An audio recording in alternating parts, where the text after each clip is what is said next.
Hello, everybody, and welcome back to the Elijah King YouTube Dang.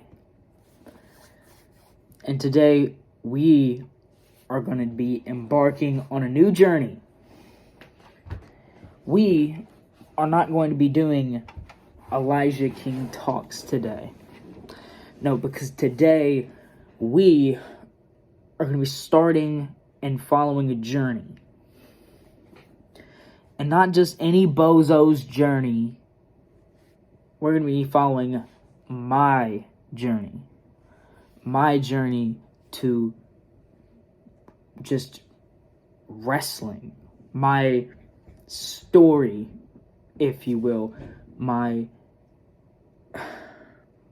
life leading up to wrestling. How I got into wrestling. Whereabouts I have wrestled, all sorts of stuff.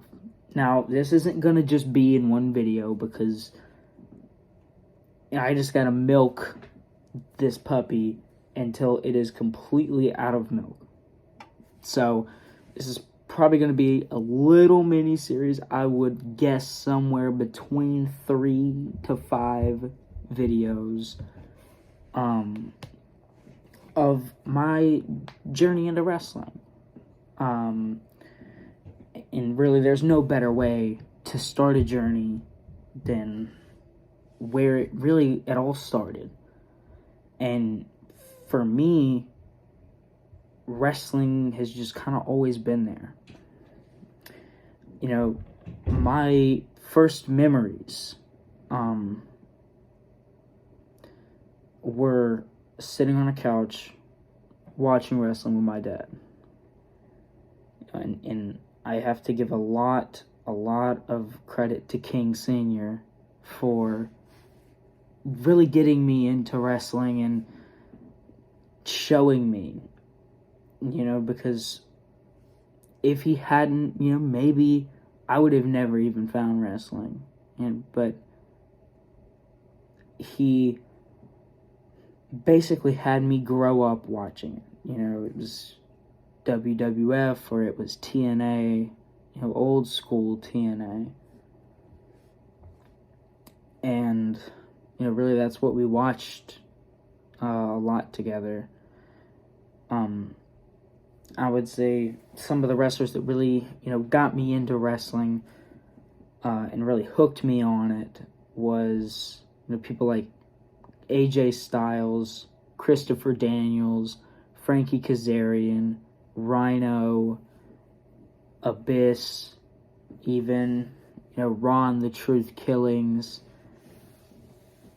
Oh, a lot.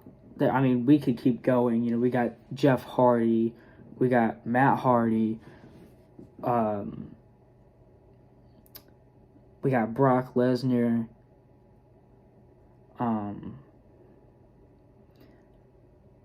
John Cena, just so many. Edge, Christian, the Dudleys. I could keep going on, but that's not the point here. The fact of the matter is watching these matches, watching these wrestlers, is what got me into it. But there was always one that just, it stuck out to me a little bit more than the others. And that was the Heartbreak Kid, Shawn Michaels. He was always my favorite. Just watching him was just, there's a different feeling. You can't put your finger on it. But when you watched Shawn Michaels, you were just entranced in whatever he was doing. And I think that's where I really can say that my wrestling passion began to take shape, was with Shawn. And from there it kind of sparked, it really all started with just fighting with my older brother, and fairly soon afterwards my younger brother. We were all really just fighting with each other, having fun, doing our own little wrestling and everything, and that's where it really began, was just wrestling with, the brothers, and making it. I mean, it was a very physical,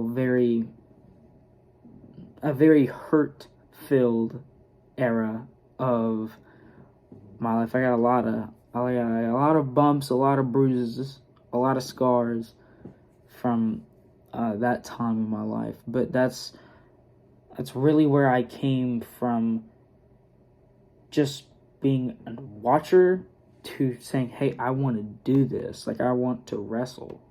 That's where I found my passion, because even when we got hurt, it wasn't, oh, I'm hurt, I don't want to do this anymore. It was, I'm hurt, but it was so fun while it lasted. I want to continue to do it. And that's really where it all kind of happened. And really, from ages probably 3 to probably 8, 3 to 8, that was what we did for me. Wrestling and fighting with each other and all sorts of, crazy stuff.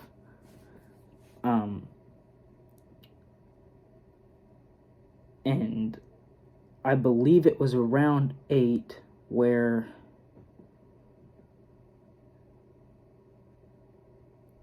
just wrestling with my brothers just wasn't enough. It was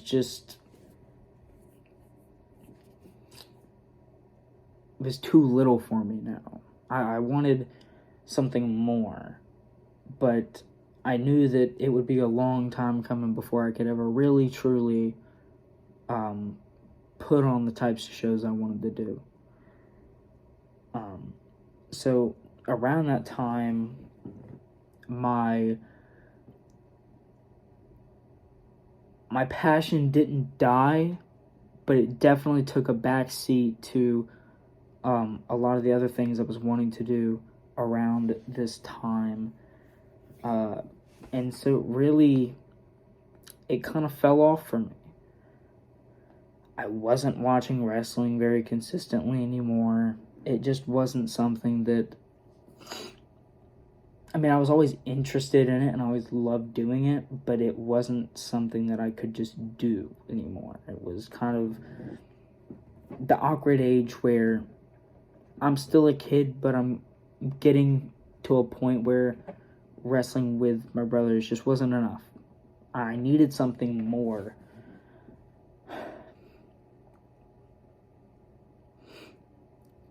And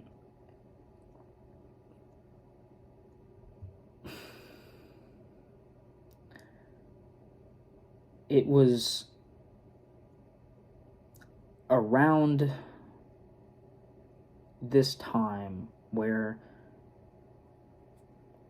I found that spark, that thing I needed just for me to continue. It was the one thing I had been missing. And it didn't come in the form of an opportunity, but it came in the form of a friend. Alright. Like I said, this is going to be a multiple video, little mini series, so I am going to have to stop it for now so that I can have a little bit more to share in a different video, and still hit my goal of around 3 to 5 episodes for this little series, because I don't know when the next post for BRW is. I don't have a clue. When it happens, it will happen.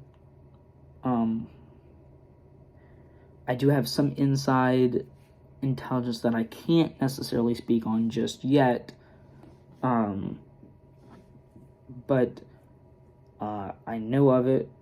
I'm, very excited for the future there, and I would like to take this moment to thank all of my servants, all of my opponents that I've gotten to face in the past and in the present and hopefully in the future. And I really like to thank you guys. You guys are my kings, royal knights, and you guys are the thing that is really keeping this together. I'd like to thank all of you for sticking around during this very awkward time where the channel really, I don't have a lot to post. Again, I will be still doing this little mini-series, but if you have any other ideas, let me know, because I'm trying to set up a bunch of different ideas and a bunch of different things so I can just pop out a bunch of videos for you guys. With that being said, I think this is the time where I end off episode 1 of the Elijah King journey. Thank you all for watching. Like, subscribe, comment, hell, even share it with a friend. And with that being said, I'm going to end this video off like I do all videos, and that is by saying that I am Elijah King, and I am your king, and I am out. Peace.